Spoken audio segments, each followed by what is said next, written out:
কিছু ছোট ছোট ভাবনারা কথা হয়, কিছু কথা জমে জমে কবিতারা হয়। কিছু ছোট ছোট ভাবনারা কথা হয়, কিছু কথা জমে জমে কবিতারা হয়। কিছু কবিতায় তারা যেন কবি হয়, কিছু কবিতায় তারা যেন কবি হয়। তারা আধারে ছড়িয়ে দেয় বাণী, নক্ষত্রাণী নক্ষত্রাণী নক্ষত্রাণী নক্ষত্রাণী নক্ষত্রাণী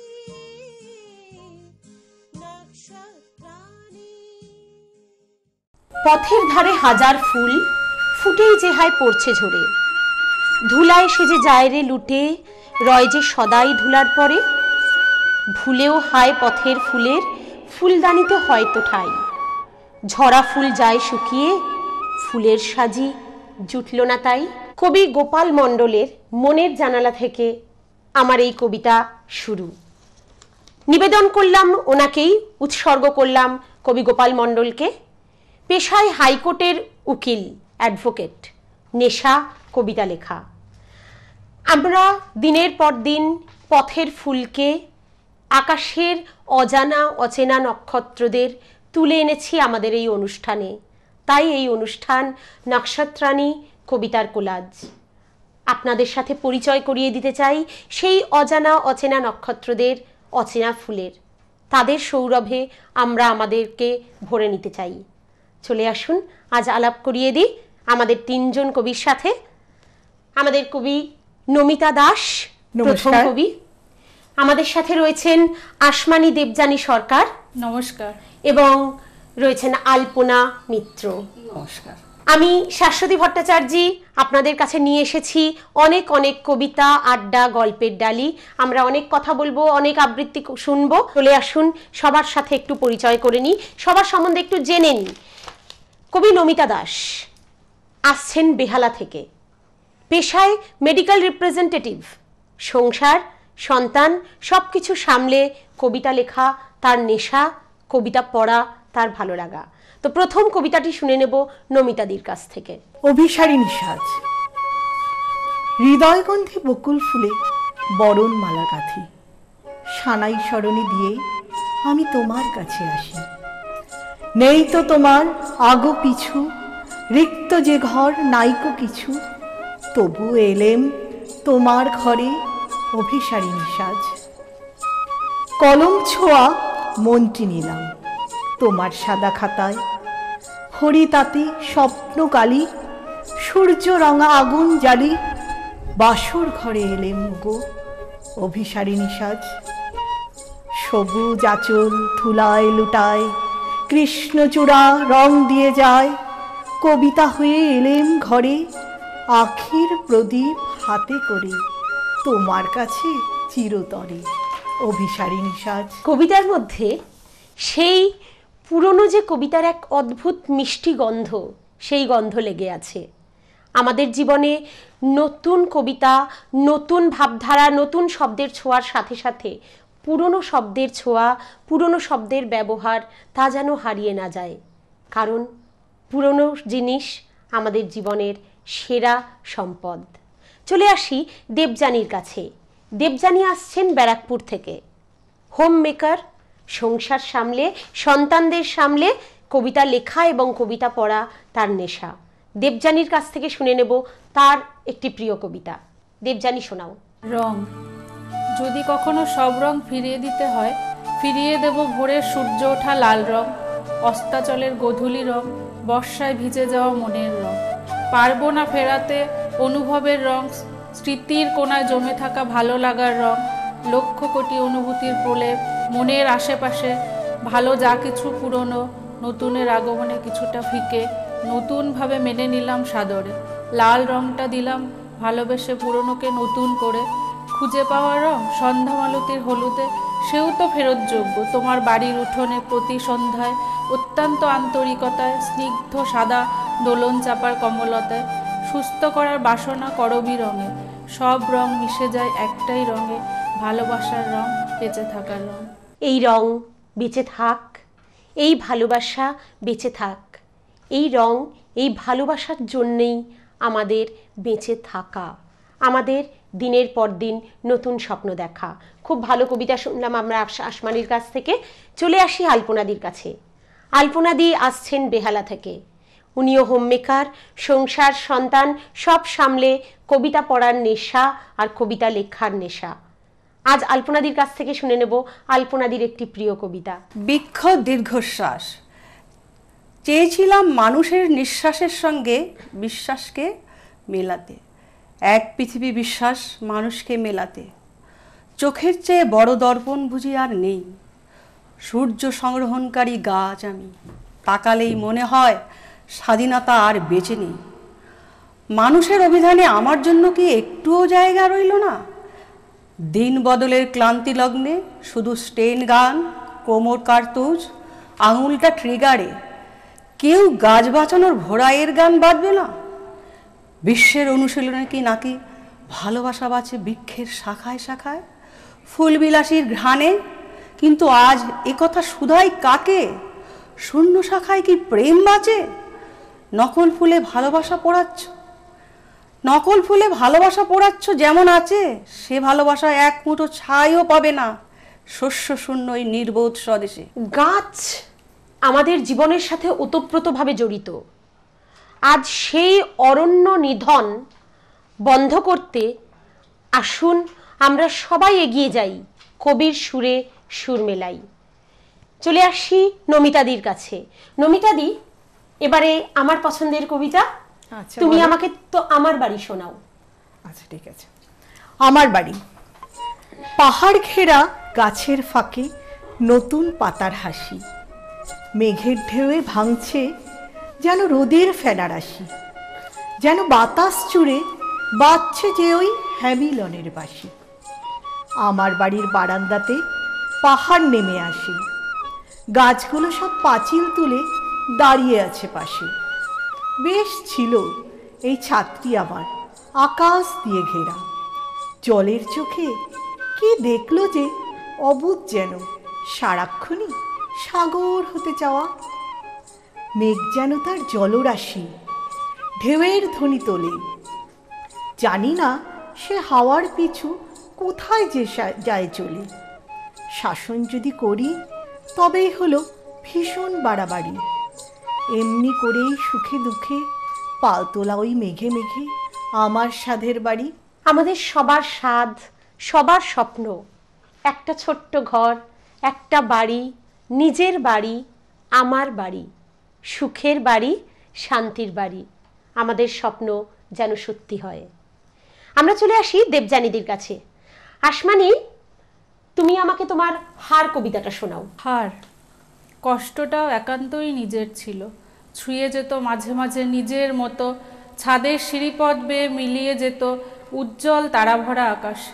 কিছুটা মনের কোণায় চেনা অচেনা খুশিরও অভাব ছিল না। আসত যেত পরিযায়ীর মতো, যাওয়া আসার পথ বদল।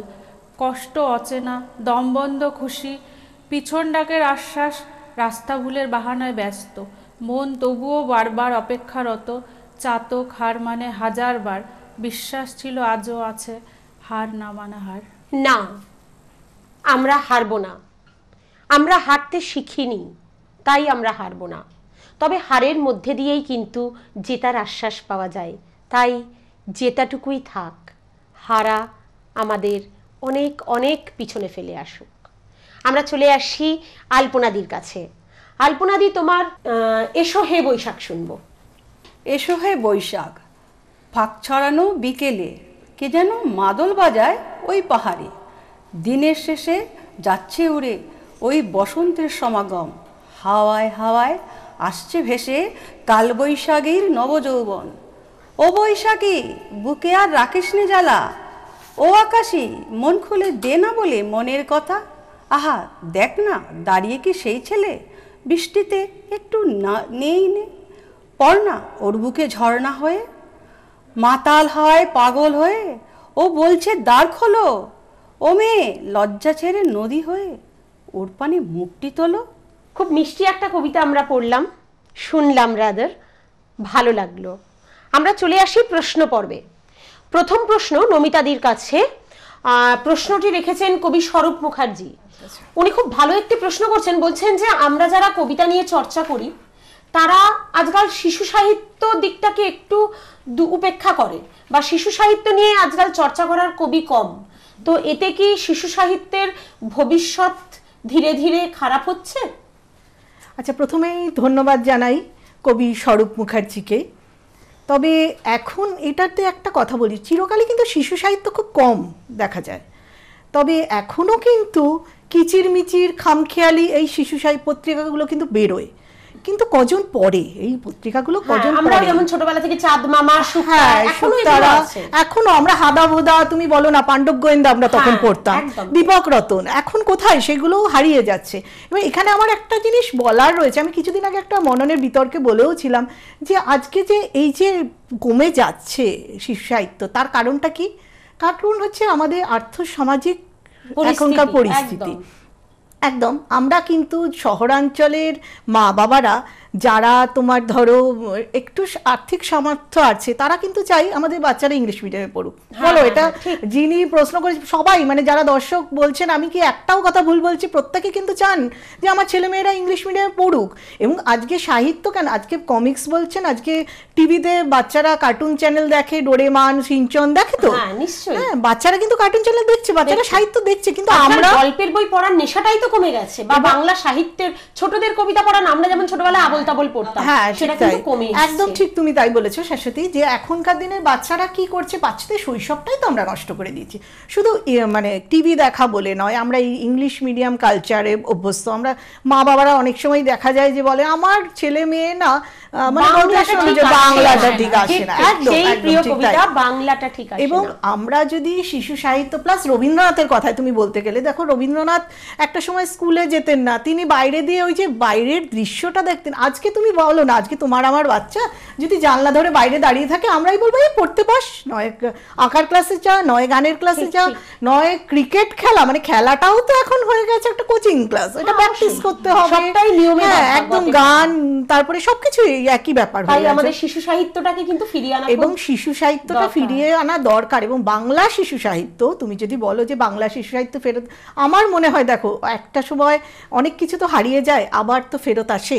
হ্যাঁ, আমরা তো কবি, আমরা তো সবসময় দেখো পজিটিভ থিঙ্কিং আমাদের মধ্যে থাকবে, নেগেটিভিটি আমাদের মধ্যে থাকবে না। এবং আজকে যেমন ইংরেজির প্রতি আকর্ষণ হচ্ছে, পুরোনো জিনিস দেখবে শাশ্বতী সব ফিরে আসছে, এবং বাংলাটাও কিন্তু ঠিক ফিরে আসবে।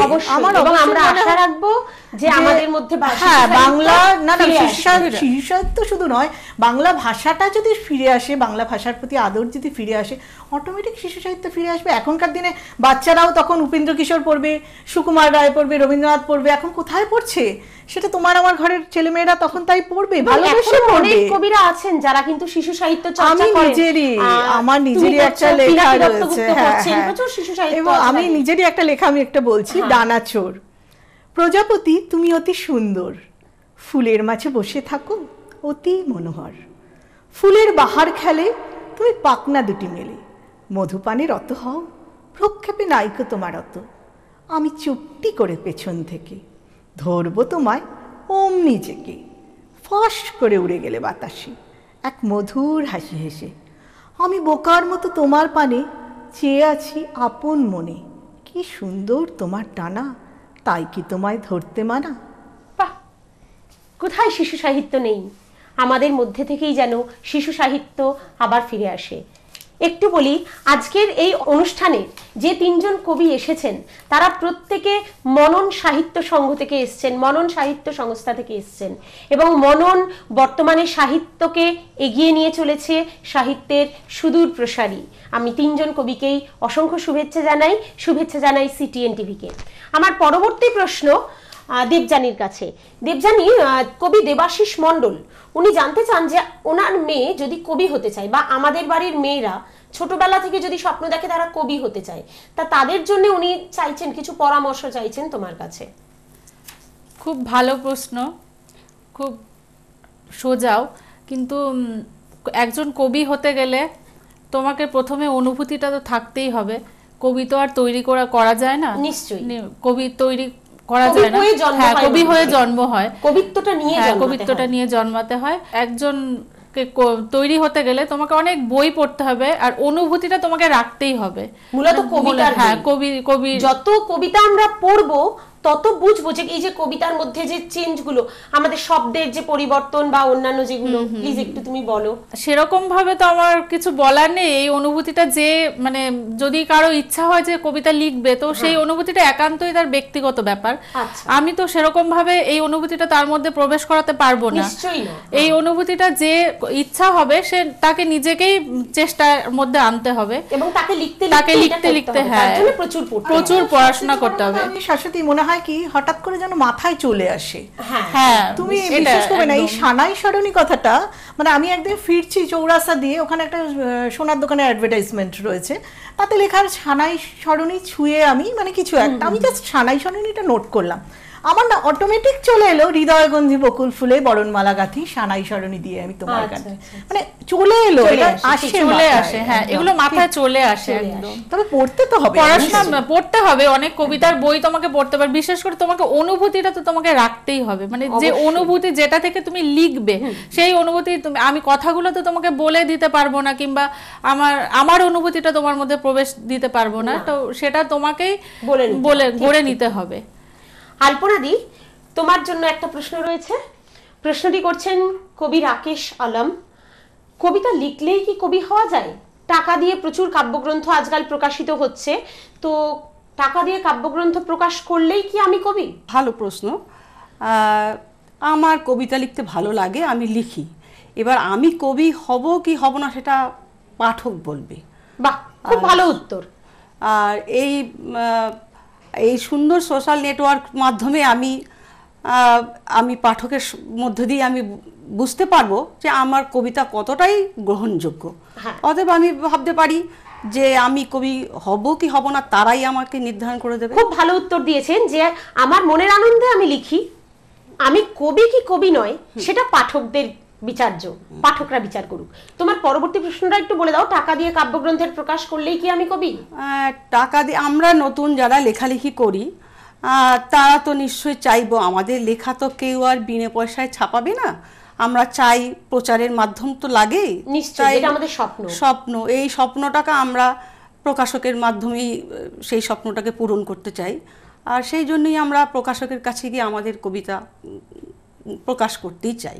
এবং সেক্ষেত্রে প্রকাশক তো টাকা নেবে, ওরা তো বিজনেস করতে এসেছে, ব্যবসা করছে, ওনারা টাকা নেবেই, আর বিনা পয়সায় তো আর কবিতা ছাপানো যাবে না। আর সেই জন্য আমাদের এই দুজনের প্রকাশক আর এই লেখার কবির মধ্যে যেন একটা ভালো সম্পর্ক সবসময় যেন থাকে। নিশ্চয়ই প্রকাশক অবশ্যই দরকার, কারণ আমাদের স্বপ্নটাও তো সত্যি হওয়া কখনো কখনো দরকার, আর এদের মধ্যে যেন ভালো একটা সম্পর্ক তৈরি হয়ে যায়। নিশ্চয়ই নিশ্চয়ই।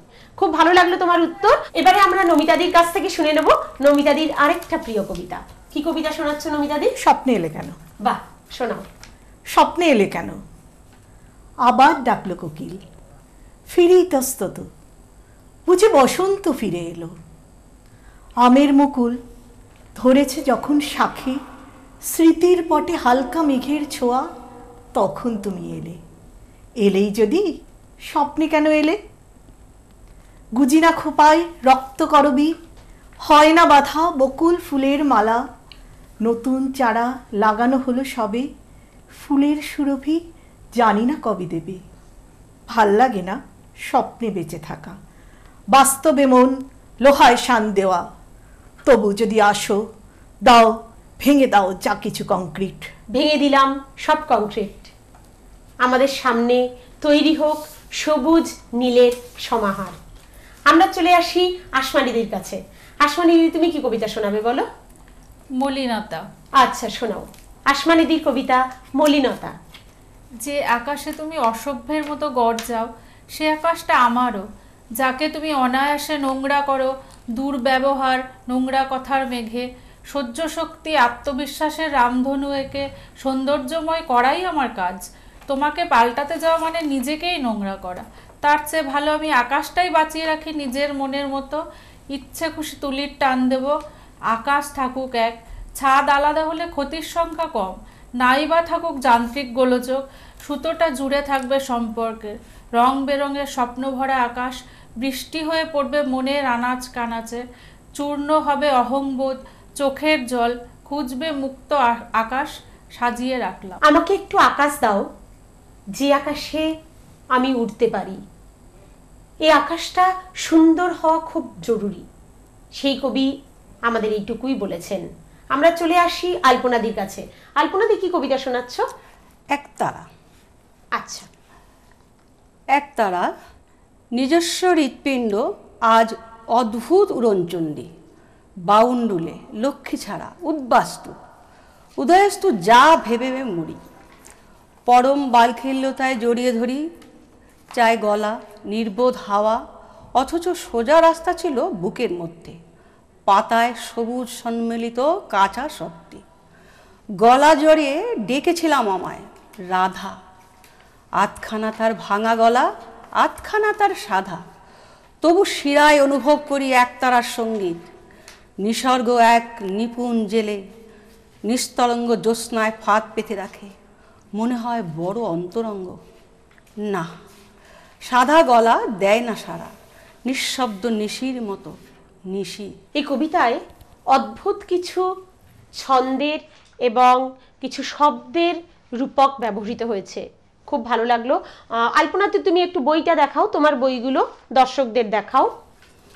আমার প্রথম প্রকাশ বই হয়েছিল কবিতা সংকলন, যেটা পথ সাহিত্য পত্রিকা থেকে প্রকাশিত হয়েছিল। কাব্যগ্রন্থ প্রকাশিত হয়েছে কবিতা সিন্ধুক থেকে। একটু ধরো বইটা, দেখুক দর্শকরা। কবিতা সিন্ধুক, হ্যাঁ, 17। এটা কোথা থেকে প্রকাশিত হয়েছে? বর্ধমান থেকে। আচ্ছা, তোমার দ্বিতীয় আরেকটা বই দেখাও। আর উপলব্ধি। উপলব্ধি এটা আমার একক কাব্যগ্রন্থ, এটা অসময় পত্রিকা থেকে প্রকাশিত হয়েছে। অসময় প্রকাশনী থেকে উপলব্ধি। ঠিক আছে, এবারে আমরা চলে আসি নমিতাদির কাছে। নমিতাদি, তোমার দ্রৌপদী শুন। আমার খুব পছন্দের কবিতা দ্রৌপদী। আমারও খুব পছন্দের কবিতা। দ্রৌপদী। কোনো নারীকে চায় দ্রৌপদী হতে, কুরুক্ষেত্রের আগুনে জ্বলে পুড়ে নিজে নিঃশেষিত হতে। হাঁটতে হাঁটতে সে ধ্বংসের আগুন জ্বালায়, পুড়তে পুড়তে নিঃস্ব হয়ে অবশেষে সব পোড়ায়। সেই ছাই চাপা আগুন ধিকি ধিকি করে জ্বলে বুকের মাঝে যখন কুরুক্ষেত্রের জন্ম হয় তখন। নারী সেজে সুন্দর ভালোবাসে, তপন তেজে হাত সে তো পোড়ায়। রক্তগঙ্গা যত বয় তত সেও ধ্বংস হয়। মনে তার সুন্দর রূপ বোঝে, চোখে তার অর্জুন প্রেম ভরা। রূপের আগুনে সব চলে গেল তার, তাই মনের আগুনে করল সে ছাড়খাড়। বাহ, দ্রৌপদীর কবিতা খুব ভালো লাগলো। আমরা চলে আসি আসমানিদির কাছে। আসমানি, তোমার অস্তিত্ব তোমার শুনবো। অস্তিত্ব তোমার, বাঁধানো আম গাছটার নিচে তোমার অস্তিত্ব রোজ অনুভব হয়। ফেলে আসা দিনেও ছিল, আজও বেশি করে আছো। খুব ইচ্ছা ছিল এবার দোলের সময় আমিও আসব তোমার পছন্দের শাড়ি পরে। ওই তো তোমার মনের রং যে শাড়িটায়, তোমার অচেনা রূপটা তার আগেই দেখে ফেললাম শিবরাত্রিতে। আমার প্রতি তোমার অকারণ ঘৃণার কারণ জানি না। উপোস শেষে ক্লান্ত শরীর, আনন্দিত মন, তোমার নামে পুজো দেওয়ার খুশি। নিমেষে উধাও হলো তোমার ঔদ্ধত্যতা, রইল পড়ে আমার মৃত আত্মা। বালিশ ছুঁয়ে যাওয়া চোখের জল, ভেজা সাবুদানা মিষ্টির ঝোল ঠাঁই নিল আস্থা কুড়ে। তবুও ক্ষমা রইল তোমার জন্য আমার সমগ্র হৃদয় জুড়ে। আসতে যেতে তবুও চোখে পড়ে যাবে তোমার অস্তিত্বে ভরা আম গাছটা। ক্ষমা আমাদের জীবনের বোধহয় পরম ধর্ম। তাই যারা আমাদের কাছের, যারা আমাদের একান্ত আপন, তাদের জন্যে এই ক্ষমা থাকুক চিরকাল। আমরা চলে আসি আলপনাদির কাছে। আলপনাদি, কি কবিতা শোনাচ্ছ? আমি একটা রিকোয়েস্ট করি, রবীন্দ্রনাথের প্রতি। হ্যাঁ, রবীন্দ্রনাথের প্রতি। রবীন্দ্রনাথ, তোমায় একতরা চিঠি লিখেছিলাম প্রাঞ্জল ভাষায়। তুমি তো দাঁড়িয়ে আছো আমার চৈতন্য প্রবাহের ট্রাফিক আইল্যান্ডে। হে রবীন্দ্রনাথ, সেখানে তোমার শব্দেরা জ্বলছে লাল নীল সবুজ স্নিগ্ধানে। জানো কবি, নিজের সমস্ত বিষয় আশয় বেচে দিয়ে স্বদেশে ঘুরছি টুরিস্টের মতো আজও। তুমি তো আমার স্বদেশের কবি, বিশ্বকবি, কিন্তু আমি হাঁটছি সার্কুলার রোড, পার্ক স্ট্রিট। রাতের ভাষাটা আমার বিষণ্ণ। এখানে নেই বন্ধু, নেই প্রেম, নেই ভালোবাসাও।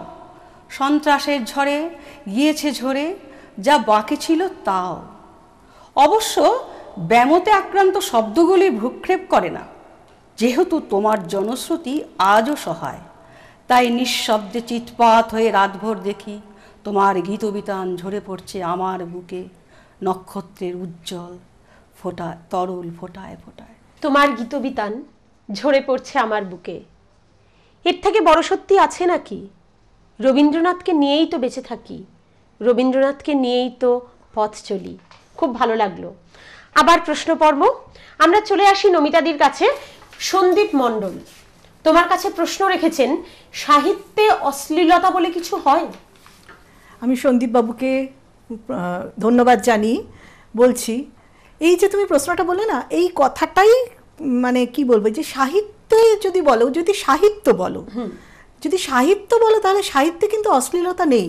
ঠিক, সাহিত্যে অশ্লীলতা কিন্তু হয় না যদি সাহিত্য হয়। আবার কিন্তু বারবার করে বলছি যে কবিতা, গল্প যদি সাহিত্য।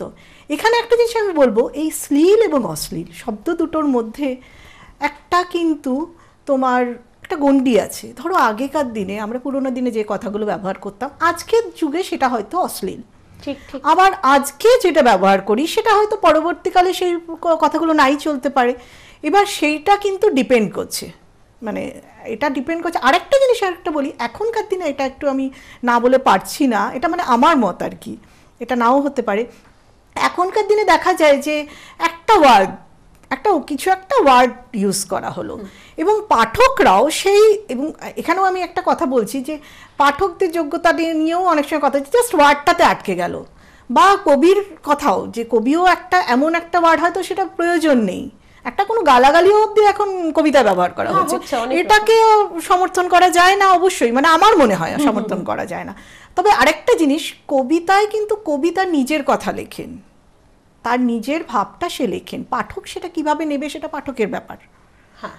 এবার অশ্লীলতার যদি বলো তাহলে ওরম ভাবে তো কিছু হয় না। আজকের দিনে দেখো, অশ্লীলতা শব্দটাই তো খুব রিলেটিভ না, তারপরে আজকের দিনে আমরা কি দেখছি, আজকের দিনে সমাজ শুধুমাত্র কবিদের ওপর দোষারোপ চাপানো হচ্ছে, কবিরা ব্যবহার করা হচ্ছে।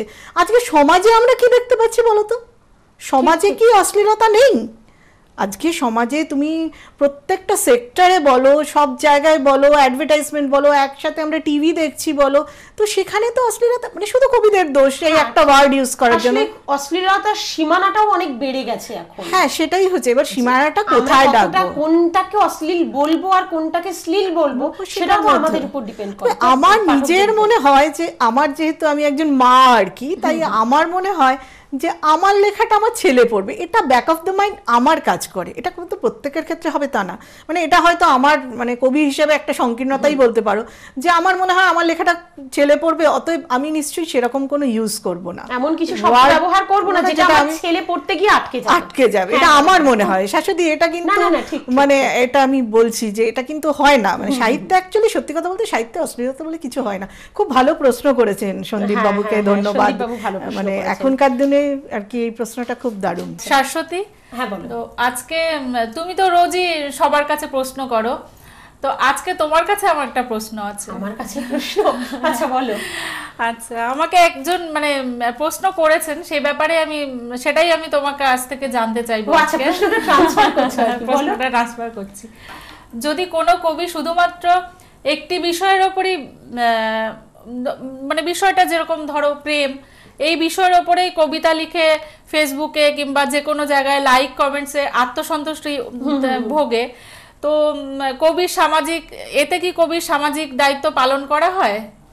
আর প্রশ্নটা রেখেছেন অনুপম দাস শর্মা। ও আচ্ছা আচ্ছা আচ্ছা, অনুপম দা। অনুপম দা আমার খুব প্রিয় কবি, প্রথমেই অনুপম দাকে অনেক অনেক শ্রদ্ধা জানাই। বেশ, আমি একটুখানি উত্তর দেওয়ার চেষ্টা করছি, ধৃষ্টতা যেন না হয় এটা। অবশ্যই প্রত্যেক কবির একটা সামাজিক দায়িত্ব আছে, সেটা হচ্ছে সামাজিক সমস্যাগুলোকে সচেতনভাবে আমাদের সবার সামনে তুলে ধরা। এবারে কোনো একজন কবি শুধু যদি কোনো একটি বিষয়ের উপরেই কবিতা লিখে যান, তাহলে আমার মনে হয় তার বোধহয় পূর্ণাঙ্গ বিকাশটা হয় না।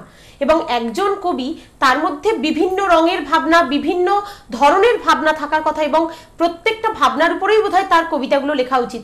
ধরুন প্রেম, পূজা, প্রকৃতি, আমরা যেমন মানে প্রথম উদাহরণটাই তো আসে রবীন্দ্রনাথ না, তার কাছে আমরা সবকিছু পেয়ে আসি। তো এভাবেই একজন কবির কাছে সবকিছুই বোধহয় আশা করা হয়। আর কবির আরেকটা দায়িত্ব হচ্ছে সামাজিক প্রেক্ষাপটগুলোকে সাধারণ মানুষের কাছে তুলে ধরা, সমস্যাগুলোকে তুলে ধরা, এবং তার একটা সমাধানের পথ যদি বাতলে দেওয়া যায়। তো কোনো একজন কবি যদি শুধু একটা বিষয়কে নিয়েই কন্টিনিউয়াসলি লিখে যান, এবং সেখানে কিন্তু তার আত্মতুষ্টি হওয়া উচিত নয়, তার বরং ভাবা উচিত কিভাবে সমস্ত দিকগুলোকে কাভার করে সব বিষয়গুলোকে তার কবিতার মধ্যে এনে তুলে ধরবেন এবং আমাদের সামনে পড়ানোর একটা সুযোগ করে দেবেন। আমার তাই মনে হয়। কিন্তু লাইক কমেন্টস এর ব্যাপারটাও তো যে কোনো কবিরই মানে অবশ্যই অনেক লাইক পাওয়া যায়, কমেন্ট পাওয়া যায়, কিন্তু সব সেটাই কি সব? নিজের কাছেও তো কিছু একটা বলার জায়গা থাকে। দিন শেষে আমার মনে হয় রাত্রিবেলা আয়নার সামনে দাঁড়িয়ে বোধহয় আমরা সবাই একটা উত্তর চাই, সারাদিন কি করলাম, কতটুকু শেখাতে পারলাম, আর সেটাও খুব জরুরি। হ্যাঁ, সেটা তো আছে। অনুপম দা, অনেক অনেক ধন্যবাদ আপনাকে। আপনি আমার খুব প্রিয় কবি। আমার প্রশ্নটার উত্তর জানি না কতটা ভালো হলো, সে বিষয়ে বিচারকের দায়িত্বটা আপনাকে দিলাম। চলে আসি আলপনাদির কাছে। আলপনাদি, তোমার জন্য একটা প্রশ্ন আছে, সেটা হচ্ছে কবিতা রচনায় কবিতার মূল বৈশিষ্ট্যের ব্যাকরণগত দিকগুলো যদি আমরা ধীরে ধীরে উপেক্ষা করি, তাতে কি এটা ব্যাপারটা হয় যে কবিতা লিখতে পারি না বলেই কবিতা ভাঙছি, কবিতার ব্যাকরণ ভাঙছি, না আমরা প্রথাটা ভাঙবারই চেষ্টা করছি? আর প্রথা ভেঙে কোনো লেখা কি কবিতা হয়ে উঠতে পারে? প্রশ্নটি করেছেন আমাদের প্রিয় প্রকাশক প্রতাপ রায়। হ্যাঁ, সুন্দর প্রশ্ন করেছে। কথা হচ্ছে প্রথা তো আমরা যে প্রথম থেকেই দেখছি প্রথা ভেঙে কিন্তু আমরা কিন্তু সৃষ্টির পথে এগিয়ে চলেছি। ঠিক, মানে প্রথা ভাঙা হয় গড়ার জন্য। হ্যাঁ, গড়ার জন্যই। আর সেই প্রথা যদি সুন্দরের জন্য বা নতুন কিছু আনার জন্য, সে প্রথা নিশ্চয়ই ভাঙবো। আর আজকাল কবিতাগুলো সব কবিতার মধ্যেই দেখছি নতুন নতুন সংযোজন হচ্ছে, যেমন জীবনমূলক কবিতা। আগে কেউ ছন্দ দিয়ে লেখেন, কেউ গদ্য কবিতা সুন্দর, মানে কেউ শেষের দিকে অন্তমিল থাকে, কবিতা অন্তমিল থাকে না। এবং বর্তমানে অনেক নতুন শব্দ ব্যবহার হচ্ছে, নতুন শব্দগুলো আমরা খুব ব্যবহার করি আজকাল। এইগুলো আজকাল কবিতার মানে উত্তরণ আমি বলতে পারি। একদম সত্যি কথাই, যে আমরা যে এই যে দিনের পর দিন প্রথাটাকে আমরা ভেঙে চলেছি, এটা আমি মনে করি কবিতার উত্তরণই হয়। এটা কবিতার উত্তরণই নিশ্চয়ই, এবং প্রথা ভাঙার মধ্যে থেকেই তো এই কিছু উত্তরণটা। হ্যাঁ, জানো, খুব ভালো লাগলো তোমার উত্তর। আশা করি প্রতাপ দা তুমি তোমার উত্তর পেয়ে গেছো। প্রতাপ দা অসময় প্রকাশনীর হোতা। এবারে আমরা চলে আসি নমিতা দাসের কাছে। নমিতা দি, তোমার আরেকটা কবিতা শুনে নেব। আমি আরেকটা কবিতা বলছি, জ্যোৎস্না রাতে। আচ্ছা। জ্যোৎস্না রাতে নীল জলেতে পাহাড়ের ওই ছায়া আকুল করে ডাকে আমায় কোন মায়াবী কায়া। আকাশ রঙা শাড়ি পরে তুমি বিঘোর মেয়ে, সবুজ দেশে থাকবে ওগো চাঁদের পানে চেয়ে। মেঘের কাজল আমায় টানে তোমার হরিণ চোখের গানে, অলিক সুখে তোমায় নিয়ে নীল আঁচলে যাই জড়িয়ে। বাহ, খুব মিষ্টি একটা কবিতা শুনলাম আমরা। আমরা চলে আসি আমাদের দেবযানীদির কাছে বা আসমানিদির কাছে। কি কবিতা শোনাচ্ছ? সূর্যালো। বলো। উচ্ছ্বাসের অভাব দুর্লভ না হলেও কষ্টের অনুভূতি সর্বদাই সুলভ। জন্মের ক্ষণ যত আনন্দেরই হোক, মৃত্যু ভয় উশৃঙ্খলভাবে ঘুরে বেড়ায়। তবুও দম্ভ অহংকার অলংকার করে এগিয়ে যাওয়া তারা শুধু মানব জাতির। চেনা মুখ অচেনা নিমেষে প্রতিক্ষণে নির্লিপ্ত থাকার দায় কিছুদের ওপর বর্তায়। ভুলে থাকার কর্তব্য বেশি সংখ্যকের, অল্পাংশ স্মৃতির দরজায় কড়া নেড়ে যায়। ভালো রাখা ভালোবাসার দায়িত্ব সে তো কতিপয়ের। উদাসীনতা উপেক্ষা উদারভাবে বেড়ে ওঠা কঠিনের সহৃদয় অসহযোগী হোক যতই অন্ধকার ভারী পাল্লায়। সূর্যোদয় হবেই বটবৃক্ষের পাতার ফাঁকায়। বৃষ্টি জল জীবনদানে ব্রতী অক্ষয় স্বর্গলোক। মনুষ্য জীবন হোক যতই কঠিনাকায় পরিপূর্ণ, প্রাণের সঞ্চার উদ্ভাবনী উজ্জীবনী শক্তির আধার। বাহ, সুন্দর কবিতা শুনলাম আমরা। আমরা চলে আসি আলপনাদির কাছে। কি কবিতা শোনাচ্ছ বলো? আমি শোনাচ্ছি মানে সেকাল আর একালের যে কি পার্থক্য ঘটেছে তার উপরে আমি একটা কবিতা লিখেছি। আচ্ছা। কবিতাটির নাম হচ্ছে পার্থক্যটা বেশি না। আচ্ছা। আমার বাবা ছিলেন ভাগ চাষি, সাহেবের পাচেটে হলেও মোড়ল, তারপর হলেন এক জাবরেল জমিদার। স্বপ্নের ভিতর টাকা নিয়ে লোফালোফি খেলতেন, টাকা নিয়ে। বংশানুক্রমে আমি তার হতে পারি নাতি, পুতি কিংবা ছাতি। ক্রমে ক্রমে আমি এখন বেকার, তারপর বেল্লিক, হয়তো বা বেকুব। আমি স্বপ্নের ভেতর নক্ষত্র নিয়ে লোফালাফি করি, নক্ষত্র নিয়ে। বাবা ছিলেন উজ্জ্বল ফর্সা, 6 ফুট 6 ইঞ্চি লম্বা, উন্নত নাসা। আধো আধো ইংরেজিও শিখে নেম প্লেটে ছকছকে অক্ষরে লেখা রায়বাহাদুর নামটা। প্রবল বর্ষার দিনে বাবা ফিরতেন স্টুডি বেকারে করে, আর আমি পড়ি হ্যান্ডেলোলা চশমা, নাক নেই বললেই চলে। তালগোল পাকানো শিক্ষা ব্যবস্থায় অল্প অল্প শিখেছি বাংলা। ঝিরঝির বৃষ্টিতে আমি পাতলুন গুটিয়ে এভিনিউতে পা রাখি খানাখন্দ নিয়ে। বাবা ভাগচাষি থেকে জমিদার, শুধু ছিল ইংরেজের কৃতদাস। আর আমার তরুণ হাত এখন বিলি করে যে কোনো দলের ইস্তেহার। নিজেকে স্বাবলম্বী করার জন্য সব দলের মতামতে করি কারুকাজ। বাবার নামটা ছিল খুব বড়, আমার নামটা খুব ছোট। বাবা বেরোতেন চুলে তেরি কেটে, আর আমার অহিষ্ণু চুল কেটে করেছি ছোট বেটে। বাবার নৌকাটা ছিল পালতোলা, আমার নৌকাটা বড়ই পলকা, যেন কাগজের নৌকা। আমরা এবার নমিতাদির কাছে ফিরে আসি। নমিতাদির কাছ থেকে শুনে নেব নমিতাদির খুব সুন্দর একটা কবিতা, আজকের দ্রৌপদী। আজকের দ্রৌপদী যদি হই। স্বয়ংবরা হয়েছি আমি, স্বেচ্ছায় করেছি নির্বাচন অর্জুনেরে। আমার ভালোবাসা, আমার বীর, দিয়েছি তারে মন। অর্জুন জননী, তোমায় কে দিল অধিকার আমায় ভাগ করবার? হে পার্থ, মাতার অন্যায়ের বিরুদ্ধে আছে কি সাহস দাঁড়াবার? যদি না থাকে, যদি নিজের বিবাহিত স্ত্রীর সম্মান না রাখতে পারো, তবে হে কৌন্তেয়, তোমায় আমি ত্যাগ করি। আমার ভালোবাসার চেয়েও নিজের সম্মান অনেক দামি। দ্বারকাধীশের হাত ধরে আমি ঘর ছাড়ি, সখা সে আমার, বন্ধুত্বের দাবিতেই হাত ধরি তার। পাশা খেলায় আমায় বাজি রাখার কিছুতেই দেব না অধিকার। মিনতি নয়, রুখে দাঁড়াবো বিরুদ্ধে সবার। এই যুগের দ্রৌপদী যদি হই। নয় আর কুরুক্ষেত্র, এসো ভাঙি যত হস্তিনাপুর। এই তো সময় ঘুরে দাঁড়াবার আজকের ভারতীয় নারী। অসাধারণ। দ্রৌপদী যদি আজকের হয়, সেক্ষেত্রে এটাই বোধহয় সত্যি। দ্রৌপদী কোনো পণ্য নয়, দ্রৌপদী দাসী নয়। দ্রৌপদী তার জন্য সে অ্যাকচুয়ালি আমাদের সবার হয়ে যদি কথা বলে, সেক্ষেত্রে কিন্তু দ্রৌপদী একজন নারী, আত্ম অহংকারী, আত্মসম্মান বোধ সম্পন্না নারী। আমাদের মধ্যে প্রত্যেক নারীর মধ্যে এই আত্মসম্মান যেন চিরস্থায়ী হয়। আমরা চলে আসি আসমানির কাছে। আসমানি, তোমার নির্ভয় শুনবো। নির্ভয়। অনুভূতির শিরা উপশিরায় খুশি, যখন রক্তস্রোত হয়ে বয়ে যায়, হৃদয় সুস্থ হয় মুক্ত বাতাসে। সময় হিসেব না মেনেই চলতে থাকে, বেঁচে থাকার সঞ্চয় অফুরন্ত অঢেল। সরল রেখায় পাওয়া ভালো থাকা, ভালো রাখার প্রতিশ্রুতি অন্তরে। অকারণ অভিমানে প্রাণের সঞ্চার, খুশির অশ্রু অনাহুত সময়ে অসময়ে। ভেসে যাওয়া উষ্ণ আলিঙ্গনে, উষ্ণ নিঃশ্বাসে, বৃষ্টি স্নাত আবছা জানালার কাঁচ, আলতো আঙুলের অজানা স্পর্শ, ক্রোশ দূরের পথ পাড়ি দেওয়া। তোমার বুকে পাতা বিছানায় নিশ্চিন্ত নির্ভয়ে। বাহ, একটা মিষ্টি প্রেমের কবিতা শুনলাম আমরা। আমরা আলপনাদির কাছে চলে আসি।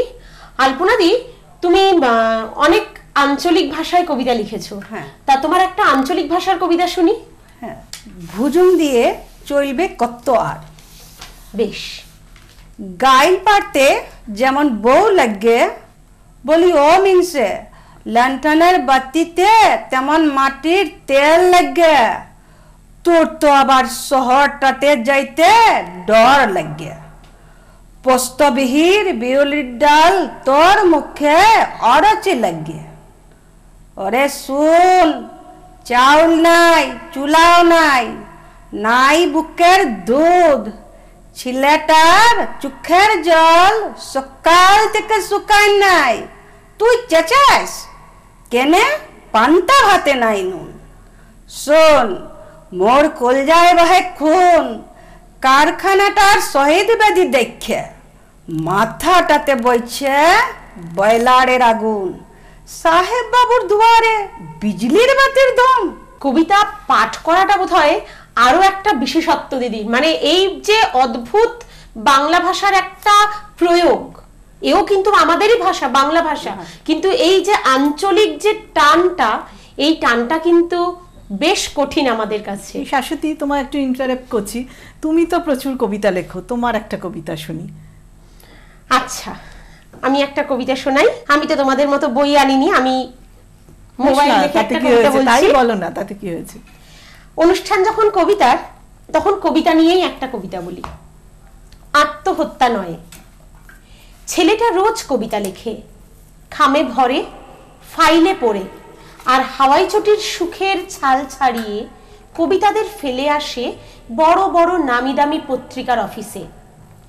রোজ ভাবে চিঠি পাবে, ছাপা হবে তার স্বপ্নের শব্দবিন্যাস, আর ভাবনার পলিমাটিতে বেড়ে ওঠা উৎকৃষ্ট কবিতার নির্যাস। মাসের ঘাম জমে জমে বছর কাটে, তারপর আরো কতকাল। পাড়ার কাকা পিসিরা বলে, ওরে পাগলা, অনেক তো হলো, আর কবিতা লিখতে হবে না, মাঠে যা, হাল দে, কবি হতে হবে না। এমনকি ছোটরাও হাসতে ছাড়ে না। এই তো সেদিন গলির ভিতর ঘিরে পাগলা কবি নাম ধরে আদিম মানুষ যেন, ধরিত্রী দ্বিধা হয় না কেন। তারপর একদিন সাইকেলে করে পিয়ন দাদার পকেট জুড়ে লম্বা একটা চিঠি আসে, পত্রিকার কবিতা ছাপার। তখন পাগলার কবিতার ফাইলটা পড়ছিল, আর পাগলা কবি ফ্যানের সাথে ঝুলছিল। অসাধারণ। সত্যি শাশ্বতী, ধন্যবাদ তোমাকে। আমাদের বোধহয় এটাই জীবন। আমরা অনেকেই আমাদের স্বপ্নকে সত্যি করে উঠতে পারি না, তা তখন কখনো কখনো আমাদের মধ্যে প্রচন্ড হতাশা আসে। তবে আমি কখনো চাইবো না বর্তমান প্রজন্মে যারা লেখালেখি করছেন, যাদের স্বপ্ন আছে, তারা নিজেকে এভাবে শেষ করে দিক। এটাই কিন্তু আমাদের শেষ নয়। তাই জন্যই আমি আছি, তাই জন্যই আছে সিটিএন টিভি, তাই জন্যই আছে নক্ষত্রাণী কবিতার কোলাজ আপনাদের জন্য। আমাদের অনুষ্ঠানের শেষ মুহূর্ত, প্রত্যেক সপ্তাহের মতো এই সপ্তাহেও আমাদের 3 জন কবির হাতে সিটিএন টিভি কর্তৃপক্ষের তরফ থেকে আমি তুলে দেব সম্মানপত্র। আর আজকে এই সম্মানপত্র কবিদের হাতে তুলে দিতে আমাদের মধ্যে উপস্থিত আছেন বিশিষ্ট কবি, গল্প লেখক, সাহিত্যিক স্নেহাশিস চক্রবর্তী। তাই আসুন আমরা স্নেহাশিস দার সাথে আলাপ করি। স্নেহাশিস দাকে ডেকে নিয়ে আমাদের মধ্যে আজ আমাদের মধ্যে উপস্থিত হয়েছেন মনন সাহিত্য সংস্থার কর্ণধার কবি এবং সাহিত্যিক স্নেহাশিস চক্রবর্তী। স্নেহাশিস দা, অনেক অনেক ধন্যবাদ, আজকে তুমি এসছো আমাদের মধ্যে। নমস্কার সিটিএন টিভির প্রত্যেক শ্রোতা বন্ধু এবং বিশেষ করে আমার ভগ্নী সমা শাশ্বতী ভট্টাচার্যকে আমি অনেক শুভেচ্ছা এবং অভিনন্দন আমার তরফ থেকে জানাই, মনন সংস্থার তরফ থেকে জানাই। আপনারা সকলেই এই অনুষ্ঠান নক্ষত্রাণী কবিতার কোলাজ অনুষ্ঠান দেখতে থাকুন এবং আপনারা সকলেই আমাদের মনন সংস্থা থেকেও মাঝে মাঝে আমাদের সমস্ত কবিরা আসবেন এই অনুষ্ঠানে। আপনারা আপনাদের প্রেরণা অবশ্যই জুগিয়ে যাবেন তাদের সকলকেই। আজ স্নেহাশিস দাই আমাদের এই 3 জন বিশিষ্ট কবিকে তাদের সম্মানপত্র তুলে দেবেন। প্রথমে আমি ডেকে নিচ্ছি কবি নমিতা দাসকে। স্নেহাশিস দা কবি নমিতা দাসের হাতে এই মানপত্র তুলে দিচ্ছেন। আমাদের মধ্যে রয়েছেন কবি দেবযানী সরকার, হাতে সম্মানপত্র তুলে দিচ্ছেন কবি স্নেহাশিস চক্রবর্তী। খুব ভালো, আরো লিখে চলো। সম্মানপত্র তুলে দিচ্ছেন কবি স্নেহাশিস চক্রবর্তী। পুরনো কবি মানুষ, আরো লিখে চলো। আজকের মতো এই পর্যন্তই। আবার সামনের সপ্তাহে 3 জন নতুন কবিকে নিয়ে আপনাদের সাথে উপস্থিত থাকবো আমি শাশ্বতী নক্ষত্রাণী কবিতার কোলাজ অনুষ্ঠানে। তাই এক সপ্তাহ ভালো থাকুন, কবিতার মধ্যে থাকুন। অনেক অনেক ধন্যবাদ। নমস্কার।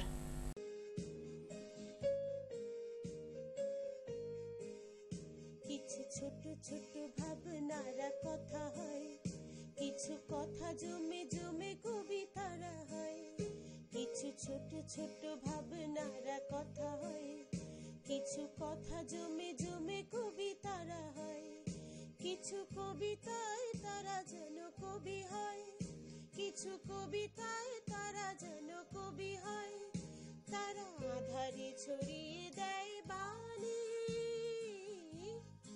নক্ষত্রাণী নক্ষত্রাণী নক্ষত্রাণী নক্ষত্রাণী নক্ষত্রাণী নক্ষত্রাণী।